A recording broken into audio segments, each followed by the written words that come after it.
皆さんこんにちは。このポッドキャストでは日本の文化や生活について優しい日本語でお話しします。今日は日本の小学校についてです。日本の小学校は12歳から15歳までの3年間。この時期は子供から大人へ成長する大事な時期で、勉強だけでなく人間関係、礼儀、責任、そして社会性を学びます。学校生活と聞くと勉強を思い浮かべる人も多いかと思いますが、日本の中学校では勉強以外の経験から学ぶことがとても大きいです。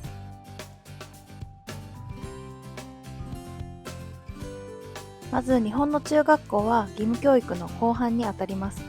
全国のほとんどの子どもたちが通う公立中学校と少し教育方針が違う私立中学校があります。私立中学校に入るには受験が必要です。授業はだいたい朝8時半から午後の3時半頃まで。教科は国語、数学、英語、理科、社会、体育、音楽、美術、技術課程などバランスよく組まれています。先生は専門ごとに担当がいて、担任の先生がクラス全体のまとめ役をします。生徒たちは学級というクラスに所属します。私が通っていた中学校では毎年クラス替えがありました。クラス替えは仲いい子と同じクラスになれるかドキドキします。多くの学校では制服があります。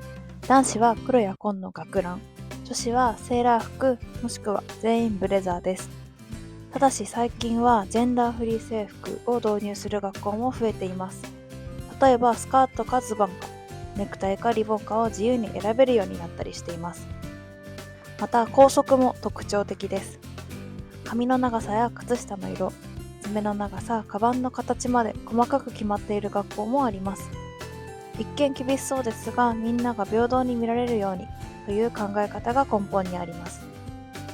個人的にはルールを守ることを学ぶという意味もあるのではないかと思っています。ただし厳しすぎる、生徒が納得できない校則が多いのは事実なので、時代に合わせて考え直す必要もあるかもしれません。授業は基本的に1コマ50分、1日に5から6時間です。英語の授業では最近は文法よりもコミュニケーション重視になってきています。ALT という外国語指導助手がいて、ネイティブの先生と話す機会もあります。また生徒はノートの取り方もきっちり教わります。出しを赤線で引く、日付を書くなど整理する力も身につけます。そして年に4から5回定期テストがあります。そのテストと普段の授業の態度などで成績が決まります。また中学3年生になると高校入試のために放課後塾に通う生徒も多くなります。給食は日本の学校文化の一つです。生徒たちが自分たちで配膳を行い、同じものを全員で食べます。アレルギーがある生徒には別のメニューが用意されることもあります。メニューは栄養士が考えていて、バランスの取れた和洋中いろいろな料理が出ます。人気のメニューはやはりカレーライスや揚げパンなどです。また昼休みには外でサッカーやドッジボールをしたり、教室で友達と話したり、本を読んだりと自由に過ごします。日本の中学校では生徒が自分たちで掃除をします。教室、廊下、トイレ、階段などを分担して毎日10分から15分ほど掃除します。この文化は海外の人によく驚かれますが、日本では掃除を通して責任感や協力する心を学ぶという教育的な意味があります。私も正直めんどくさいなと感じていましたが、今思えば必要なことだったと思います。放課後になると多くの生徒が部活動に参加します。運動部では野球、サッカー、バスケットボール、バレーボール、陸上など、文化部では吹奏楽、美術、科学部などがあります。部活動はとても熱心で毎日練習があります。大会やコンクールを目指して努力して仲間との絆を深める大切な場所です。ただし近年は休みが少なすぎる、先生の負担が大きいなど問題もあり、少しずつ活動時間を短くしたり、地域の人が指導を担当するケースも増えています。ここからは行事を詳しく見ていきましょう。日本の中学校は勉強以外の学校行事がとても充実しています。まずは入学式。新しい1年生を迎える式です。体育館で校長先生の挨拶、生徒代表のスピーチ、校歌斉唱などが行われます。新しい制服を着た生徒たちの表情は緊張と期待でいっぱいです。続いて体育祭。全校生徒がクラスや学年ごとにチームを作り、リレーや綱引き、ダンスなどをします。日本では勝ち負けよりもみんなで協力することが大事とされます。応援の声や音楽が響く、学校中が一体になるイベントです。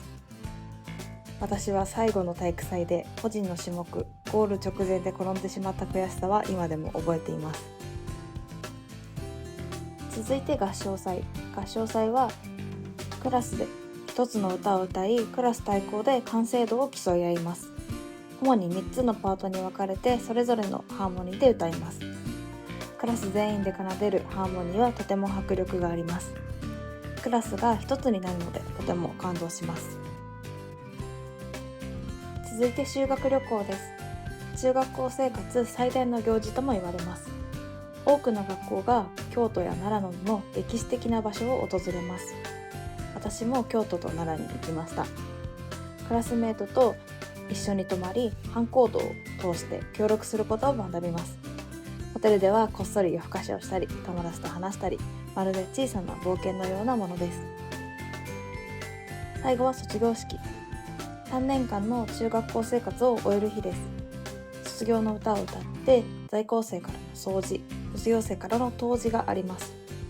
涙を流す生徒も多く、日本人にとって非常に感動的なイベントです。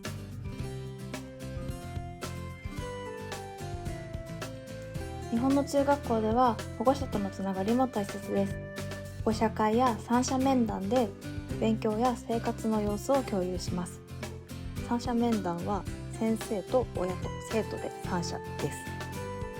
学校と家庭が協力して生徒の成長を支える仕組みになっています。海外では自由な服装や選択科目が多いのに対して、日本では協調を重んじる文化があります。同じ制服、同じ行動時間、同じ行事を通してみんなで生きることを学びます。その一方で最近では個性を大事にする教育も進んでいます。多様性を認める新しい学校文化が少しずつ広がってきています。今日は日本の中学校について授業、部活動、行事、文化などを詳しく紹介しました。日本の中学校では勉強の場であると同時に人生の大切な基礎を学ぶ場所です。努力、友情、協力、責任、この3年間で学んだことが今後の人生の土台になります。それではまた次回のポッドキャストでお会いしましょう。